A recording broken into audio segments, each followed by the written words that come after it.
টাইমলৈ স্বাগতম জনাইছো আৰু লৈ আহিছো এটা গুৰুত্বপূৰ্ণ খবৰ সংখ্যালঘু সংগ্ৰাম পৰিষদে শৃংখল চলিহা আৰু চিতু বৰুৱাৰ বিৰুদ্ধে এজাহাৰ দাখিল কৰিছে আৰু ডাঙৰ খবৰ আহি পৰিছে উজনি অসমত যি মিয়া বিচৰা অভিযান চলি আছিল তাৰ বিৰুদ্ধে সংখ্যালঘু সংগ্ৰাম পৰিষদে বিৰোধ প্ৰকাশ কৰিছে আৰু তাৰ পিছতেই এজাহাৰ দাখিল কৰিছে শৃংখল চলিহা আৰু চিতু বৰুৱাৰ বিৰুদ্ধে আৰু এই সন্দৰ্ভত লৈ আহিছো সবিশেষ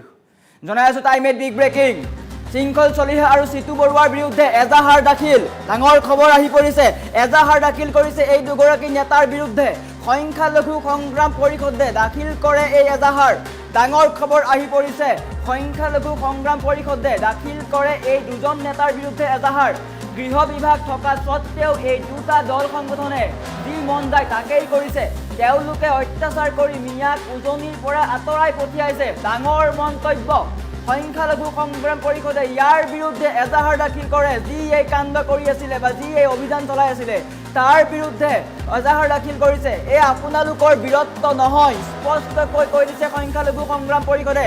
আমাৰ ওপৰত অত্যাচাৰ কৰিব আৰু আমি মনে মনে বহি নাথাকো বুলি কৈছে স্পষ্টকৈ কৈ দিছে চিতু বৰুৱা আৰু শৃংখল চলিহাৰ বিৰুদ্ধে যদি ব্যৱস্থা গ্ৰহণ কৰা নহয় তেন্তে আমি এই দুজন ব্যক্তিৰ ওপৰত এজাহাৰ দাখিল কৰিয়েই থাকিম বুলি কৈছে অসমীয়াই সংখ্যালঘুৰ কৰা লগত কৰা এনে অত্যাচাৰ মানি লোৱা নহ'ব বুলি কৈছে অসমীয়া সংখ্যালঘুৰ ওপৰত যি এই কাণ্ড হৈ আছে সেয়া কোনো পধ্যে মানি লোৱা নহ'ব আৰু এনেদৰেই আজিৰ দিনটো জুৰীয়া থানাত এজাহাৰ দাখিল কৰে শৃংখল চলিহা আৰু চিতু বৰুৱাৰ বিৰুদ্ধে যিহেতু উজনিৰ বিভিন্ন প্ৰান্তত মিয়া খেদা অভিযান চলাই আছে একাংশ দল সংগঠনে তাৰ বিৰুদ্ধে সৰব হৈছিল এইসমূহ সংখ্যালঘু দল সংগঠন আমচু ABMচু নেমচুকে ধৰি এতিয়া সংখ্যালঘু সংগ্ৰাম পৰিষদ সৰব হোৱা দেখিবলৈ পোৱা গৈছে স্পষ্টকৈ কৈ দিছে যদি এই দুগৰাকী ব্যক্তিৰ বিৰুদ্ধে প্ৰশাসনে কোনো ব্যৱস্থা গ্ৰহণ নকৰে তেন্তে তেওঁলোকৰ ওপৰত দাখিল কৰি থাকিব এজাহাৰ স্পষ্টকৈ কৈ দিছে আৰু গৃহ বিভাগ থকা সত্ত্বেও এই দুটা দল সংগঠনে কিদৰে এই ধৰণৰ কাণ্ড কৰিবলৈ সাহস পাইছে বুলি প্ৰশ্ন উত্থাপন কৰিছে চৰকাৰলৈ আৰু যদি চৰকাৰে এইলোকৰ বিৰুদ্ধে ব্যৱস্থা গ্ৰহণ কৰিব নোৱাৰে তেন্তে এওঁলোকৰ বিৰুদ্ধে দাখিল কৰি থাকিব এজাহাৰ ক্ষান্ত নাথাকে সংখ্যালঘু সংগ্ৰাম পৰিষদ মুছলমানৰ ওপৰত কৰা অত্যাচাৰৰ বিৰুদ্ধে মাত মাতি যাম বুলি স্পষ্টকৈ কৈ দিছে তেওঁলোক অসমৰ নাগৰিক অসমৰ পৰা তেওঁলোক বিভিন্ন ঠাইত ব্যৱসায় কৰিবলৈ যায় কাম কৰিবলৈ যায় তেওঁলোক ভাৰতৰ নাগৰিক তাৰ পিছতো কিয় তেওঁলোকে বাংলাদেশী বা অবৈধ নাগৰিক বুলি চিনাক্তকৰণ কৰি এনেদৰে খেদাইছে এয়া সম্পূৰ্ণৰূপে অসাংবিধানিক তেওঁলোকৰ আধাৰ কাৰ্ড আছে তেওঁলোকৰ পান কাৰ্ড আছে তেওঁলোকৰ ভোটাৰ ID আছে সকলো থকা সত্ত্বেও কিয় এইসকল লোকক টাৰ্গেট কৰা হৈছে বুলি প্ৰশ্ন উত্থাপন কৰিছে আৰু বৃহৎ খবৰটো এইটোৱেই যে এই দুগৰাকী নেতা জাতীয় সংগ্ৰামীৰ চিতু বৰুৱা আৰু বীৰ লাচিত সেনাৰ শৃংখল চলিহাৰ বিৰুদ্ধে দাখিল কৰিছে এজাহাৰ সংখ্যালঘু সংগ্ৰাম পৰিষদে দাখিল কৰিছে এজাহাৰ স্পষ্টকৈ কৈ দিছে এই ধৰণৰ কাণ্ড অসমত গ্ৰহণযোগ্য নহয় অসম বৰ্তমান শান্তিপূৰ্ণ ঠাই অসমত বিশৃংখলতাৰ সৃষ্টি নকৰিব বুলি কৈ দিছে সংখ্যালঘু সংগ্ৰাম পৰিষদে উজনি অসমত থকা শ্ৰমিকসকলৰ ওপৰত চলি থকা অত্যাচাৰৰ অভিযোগত জুৰীয়া আৰক্ষী থানাত শৃংখল চলিহা আৰু চিতু বৰুৱাৰ বিৰুদ্ধে এজাহাৰ দাখিল কৰিছে অসম সংখ্যালঘু সংগ্ৰাম পৰিষদৰ নগাঁও জিলা সমিতিয়ে এই এজাহাৰ দাখিল কৰিছে জুৰীয়া থানাত সংগঠনে অভিযোগ কৰে যে এই সংগঠনটোৰ অভিযোগ মতে শ্ৰমিকসকলৰ ওপৰত উদ্দেশ্যমূলকভাৱে অত্যাচাৰ কৰা হৈছে বুলি কৈছে তেওঁলোকে জানি বুজি এইসকল লোকক অত্যাচাৰ কৰিছে যি কেতিয়াও সহ্য কৰা নহ'ব এয়া সম্পূৰ্ণৰূপে গ্ৰহণযোগ্য নহয় বুলি কৈছে স্পষ্টভাৱে দাবী কৰিছে এই শ্ৰমিকসকল অসমৰ এই সন্তান তেওঁলোক অসমতে জন্ম হৈছে তেওঁলোকো ভূমিৰ পুত্ৰ তেওঁলোকো খিলঞ্জীয়া স্পষ্টকৈ কৈছে তেওঁলোকৰ ওপৰত এই ধৰণৰ ব্যৱহাৰ অমানৱীয় আৰু সংবিধান বিৰোধী এয়া সম্পূৰ্ণৰূপে অমানৱীয় কোনো মানৱতা থকা মানুহে এই ধৰণৰ কাণ্ড নকৰে বুলি কৈছে সংগঠনে শিৱসাগৰ জিলা প্ৰশাসনৰ দায়িত্বশীলতা ওলাই ধৰিছে কৈছে যে শিৱসাগৰৰ প্ৰশাসনৰ দায়িত্বত থকা সকলোৱে নিজৰ চাকৰিৰ পৰা বৰখাস্ত দিব লাগে বুলি কৈছে যদি এওঁলোকৰ বিৰুদ্ধে মাত মতাৰ তেওঁলোকৰ সাহস নাই তেওঁলোকে শীঘ্ৰে চাকৰিৰ পৰা বৰখাস্ত কৰক স্পষ্টকৈ কৈ দিছে আৰু তেওঁলোকে অনতি পলমে পদবীৰ পৰা পদত্যাগৰ দাবী জনাইছে সংখ্যালঘু সংগ্ৰাম পৰিষদে এইখন অসম আমাৰো বুলি কৈছে সংখ্যালঘু সংগ্ৰাম পৰিষদে আমি মুছলমানে এই মাটিৰ বাবে তেজ দিছিলোঁ আজিও আমাক সন্দেহৰ চকুৰে চাব নালাগে আমি স্বাধীনতাৰ সময়ত যুঁজ দিছিলোঁ আমি অসমৰ প্ৰতিটো বিপদৰ সময়ত আছোঁ তাৰপিছতো কিয় আমাক সন্দেহযুক্ত নাগৰিক হিচাপে চোৱা হয় বুলি চৰকাৰ তথা এইসমূহ দল সংগঠনলৈ প্ৰশ্ন উত্থাপন কৰিছে আমাক জীয়াই থকাৰ অধিকাৰ দিয়ক নহ'লে আমি আত্মবলিদান দিম বুলি স্পষ্টকৈ কৈ দিছে স্পষ্টভাৱে হুংকাৰ প্ৰদান কৰিছে আৰু এই ঘটনাই পুনৰ উত্তপ্ত কৰিছে সাম্প্ৰদায়িক সম্প্ৰীতি আৰু নাগৰিক অধিকাৰৰ ক্ষেত্ৰখনত স্পষ্টকৈ কৈছে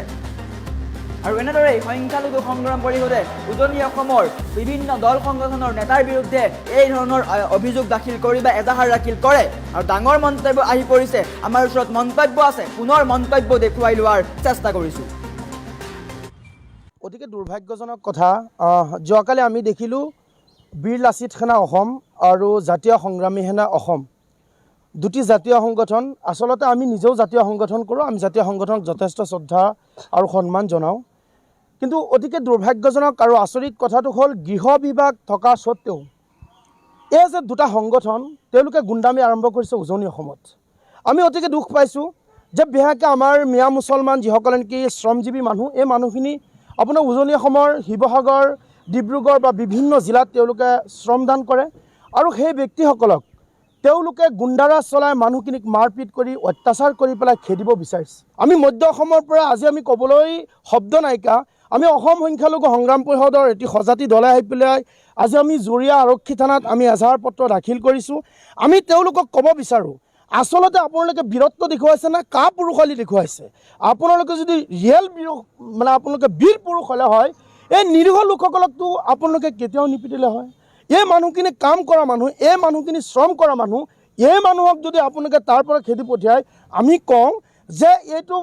আমাৰ অসমৰ কাৰণে শুভ লক্ষণ নহয় মই আমাৰ মানুহখিনিক নাগৰিকত্ব থকা মানুহখিনিৰ ওপৰত অত্যাচাৰ কৰিব সন্দেহযুক্ত শব্দ লগাই মানুহখিনিৰ ওপৰত অত্যাচাৰ কৰিব এই মানুহখিনিৰ ওপৰত অন্যায় কৰিব আৰু আপোনালোকে পুলিচ প্ৰশাসন আইন সকলোৱে চাই থাকিব আমি ইয়াত বহি থাকিম নেকি গতিকে তেওঁলোকক কওঁ পুলিচ আইন প্ৰশাসন এই শিৱসাগৰ জিলাৰ সকলোৱে তাৰ পৰা চাকৰিৰ পৰা ৰিজাইন দিব লাগে শৃংখল চলিহা চিতু বৰুৱা এই দুজন উদ্ভণ্ডালি কৰা যুৱকৰ ওপৰত যদি একশ্যন নলয় আমি অসম সংখ্যালঘু সংগ্ৰাম পৰিষদে তেওঁলোকৰ প্ৰতি আমি বাৰে আমি বাৰম্বাৰকৈ আমি এজাহাৰ দাখিল কৰিছোঁ গতিকে তেওঁলোকৰ ওপৰত একশ্যন লৈ যিসকল মুছলমান হওক মিয়া হওক অবিভক্ত ভাৰতৰ অসমৰ সন্তানৰ ওপৰত অত্যাচাৰ কৰা সকলৰ ওপৰত একশ্যন ল'ব লাগে গতিকে কওঁ আজি আমি অসম সংখ্যালঘু সংগ্ৰাম পৰিষদে আমি কৰজোৰে মিনতি কৰিছোঁ অসমৰ মুখ্যমন্ত্ৰীক আমি আবেদন কৰিছোঁ আমি আহ্বান জনাইছোঁ আপুনি অসমখনক আৰু ধ্বংস নকৰিব এইখন অসমৰ কাৰণে আমি মুছলমানেও তেজ দিছোঁ এইখন অসমৰ কাৰণে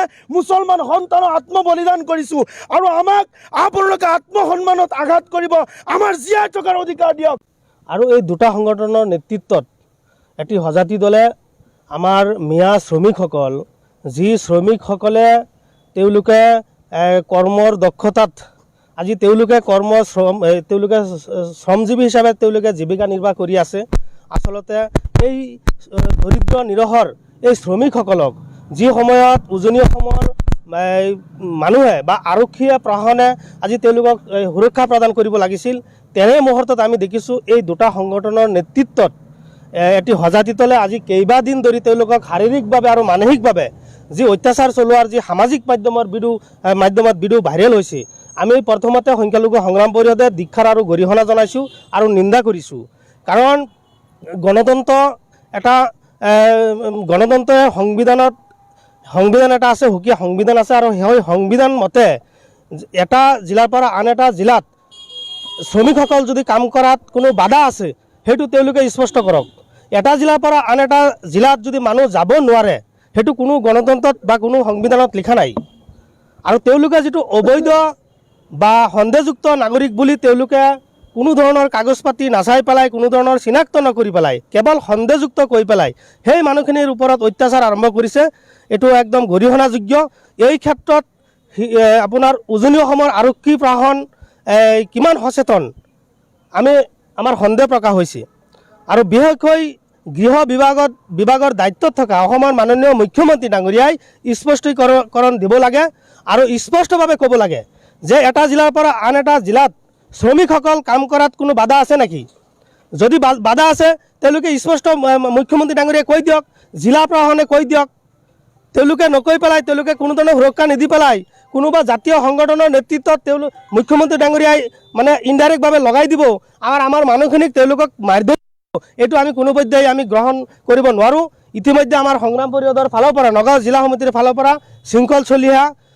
আৰু চিতু বৰুৱাৰ বিৰুদ্ধে এজাহাৰ দাখিল কৰা হৈছে। আমি আশা কৰিছোঁ জিলা প্ৰশাসন শিৱসাগৰ জিলা প্ৰশাসন বা উজনি অসমৰ আৰক্ষী প্ৰশাসনে এই দুষ্ট চক্ৰৰ বিৰুদ্ধে নিশ্চয় আইনী ব্যৱস্থা গ্ৰহণ কৰিব। কাৰণ এই ৰাজ্যখনত বিভিন্ন জাতি জনগোষ্ঠীয়ে বসবাস কৰা এটা দুনীয়া ৰাজ্য। ইয়াত আইন শৃংখলা কোনোবাই অৱনতি ঘটাব বা অশান্তিৰ পৰিৱেশ সৃষ্টি কৰি আমাৰ মাজত সংঘৰ্ষ লগোৱাৰ এটা চেষ্টা অব্যাহত ৰাখিব, এইটো কোনোপধ্যে আমি মানি নল'ম। আৰু এই দুটা সংগঠনৰ নেতৃত্বত এটি সজাতি দলে আমাৰ মিয়া শ্ৰমিকসকল যি শ্ৰমিকসকলে তেওঁলোকে কৰ্মৰ দক্ষতাত আজি তেওঁলোকে তেওঁলোকে শ্ৰমজীৱী হিচাপে তেওঁলোকে জীৱিকা নিৰ্বাহ কৰি আছে। আচলতে এই